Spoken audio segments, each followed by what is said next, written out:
Sabi, now, who are the major demons that we will have to face in our life on this earth? Of those angels who had fallen from heaven, a third of them abide in hell. Yung pinakamatataas na mga demonyo ay nasa impyerno, doon sila tinapon. A third inhabit the air, they be called them spirits of the air. And a third inhabit this world and tempt human beings. We call them the unclean spirits. Yung mga fallen angels sa impyerno, we call them demons. The fallen angels in the air, we call them the spirits of the air. The fallen angels in nature, we call them unclean spirits. Sila madalas ang nagpapanggap bilang mga engkanto, mga kapre, mga tikbalang, mga nuno sa punso. They appear in those forms. Or pwede din silang magpakita in the form of isang namatay, kamamatay lamang na isang tao. They can take the form of a dead soul, a dead person. So there are three great demonic princes who are bound together with their leader, Lucifer. Lucifer himself has primarily placed as supreme ruler and monarch of hell. Siya yung pinakamataas. He is called Satan after he fell. But the first of his allies or generals is called Asmodeus. If you're in the ministry of exorcism, you will encounter Asmodeus many times. Of course, hindi mismo si Asmodeus ang kinakalaban mo. Usually, it's one of his generals. Because Asmodeus is one of the high demons at hindi siya makaalis o makalabas sa impyerno. Okay? He sends his demons, his followers, to attack. Hindi siya mismo. This Asmodeus had formerly been one of the cherubim, but now presides over all the vices and sinful lusts of the flesh. Next was a demon called Mammon. Okay? So Asmodeus, specialization niya ang mga kasalanan ng laman, the sins of the flesh. Si Mammon, pera, okay? Kayamanan. That is his specialty. To tempt us to greed and avarice. He had been formerly from the angelic choir of the thrones. He is now the leader of the vice of avarice. The third in rank of the henchmen of Satan is Beelzebub or Baal-zebul.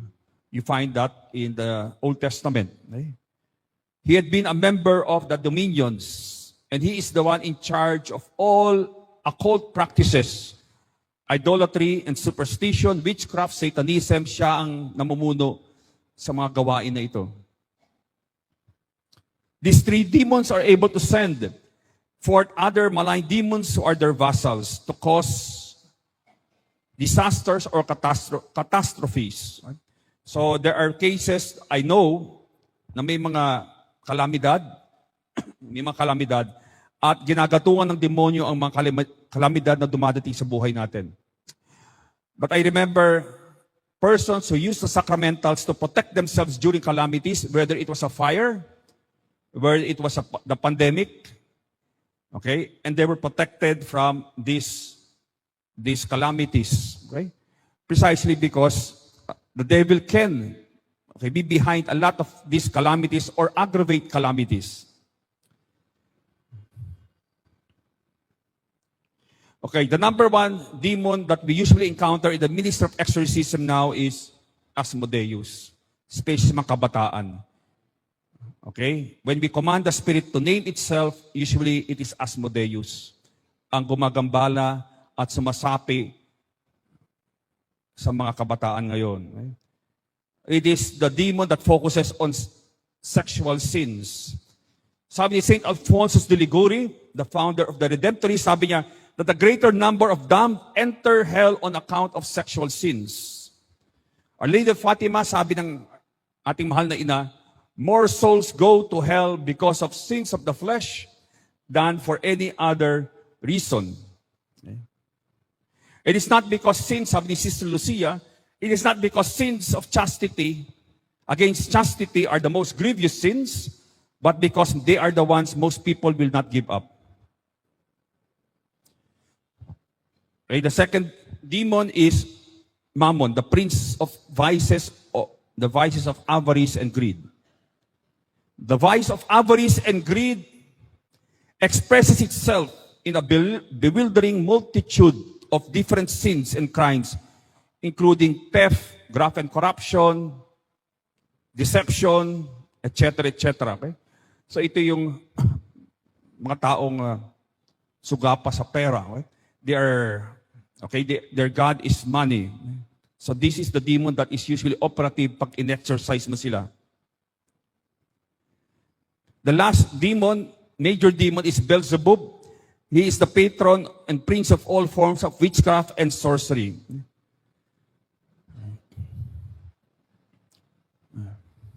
Okay. What do they do? Dito sa ating bansa, napakaraming ating mga pamahiin.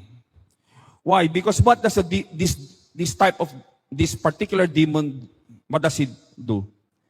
Instead of relying on God alone, papasok ang demon at sasabihin niya, you know, God will not give you these things. Pumunta ka na lang sa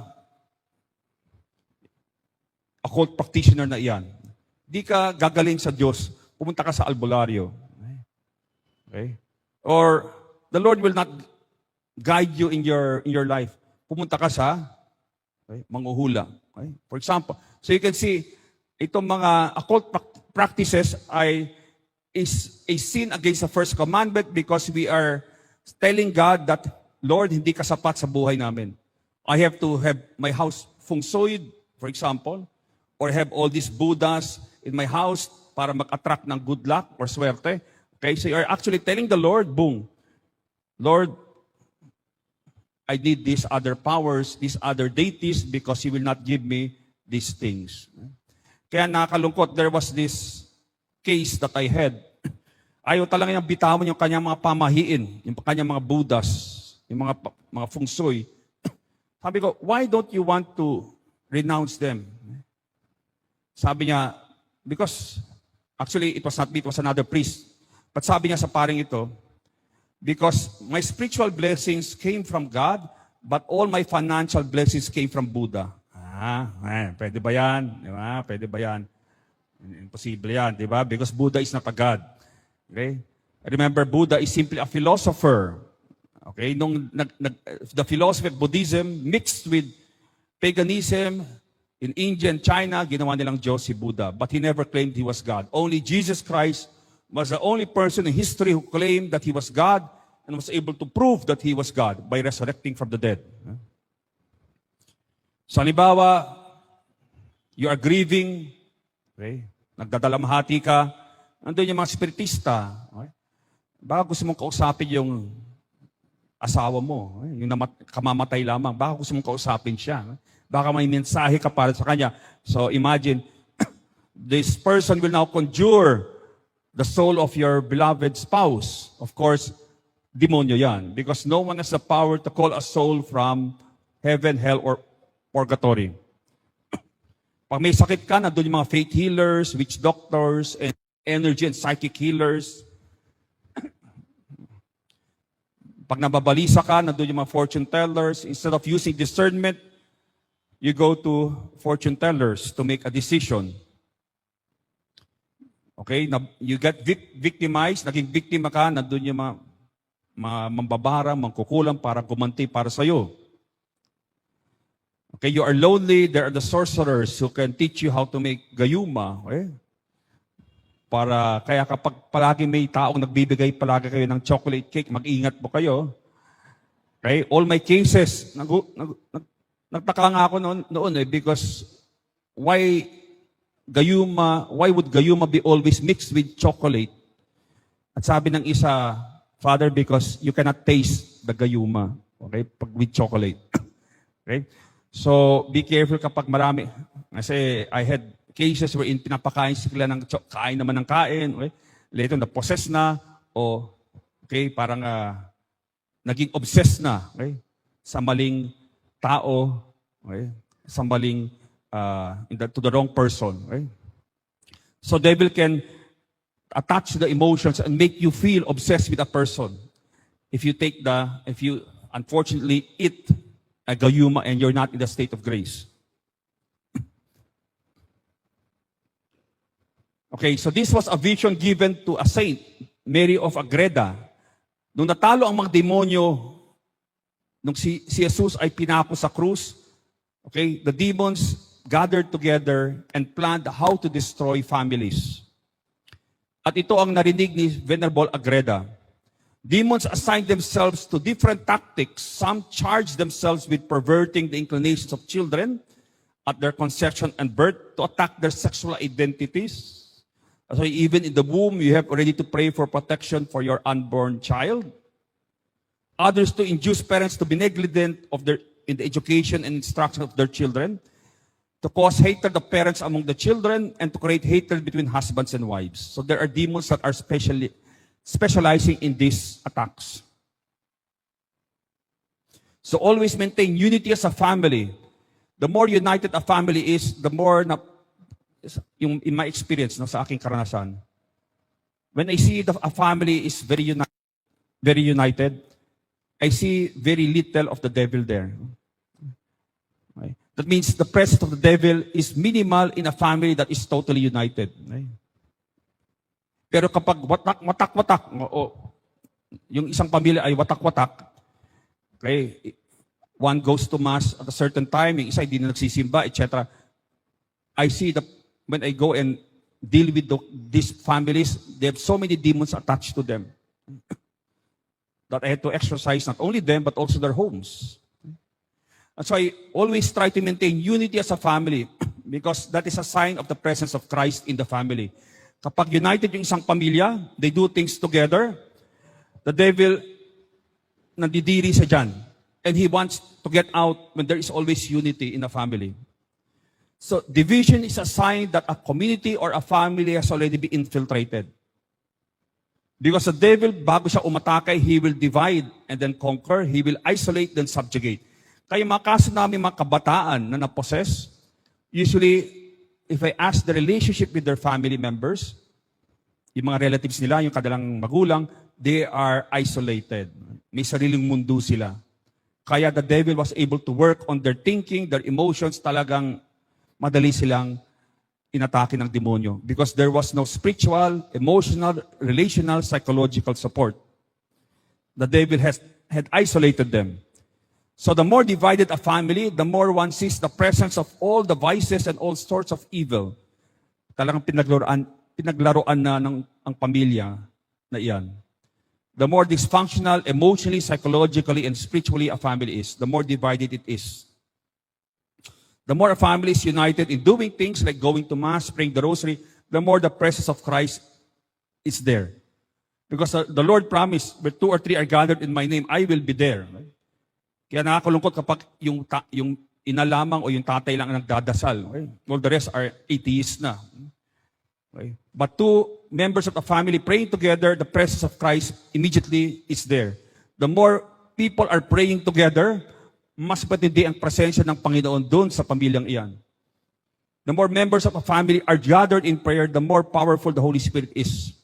And the more powerful the presence of Christ is. And evil spirits sense that. Okay? Nandidiri sila at ayaw nila yung ganyang paligid kapag nandun sila sa loob ng tahanan na yan. Sabi ni Venerable Fulton Sheen, the diabolic comes from the Greek word to tear apart. The spirit of the diabolical is one that destroys unity, that breaks asunder. That's why the number one tactic now of the devil is to destroy marriage through divorce and all these other. Only God, it's God who joins, and only God can separate, and He will never separate. But He has joined. God doesn't change His mind. God doesn't change His mind. He will give you all the graces to be faithful to your commitment. Because when you enter the vocation of matrimony, automatically that is the way that the Lord has chosen for you and has validated that this is the way that you will become holy. You will never become holy with someone. Jesus Christ, the Son of God, was born for you and me. He came to bring the good news, from sin to set us free. The blind, the deaf, the lame, the poor, His power meant to see. He gave His life upon the cross, 'cause, eternal life the key.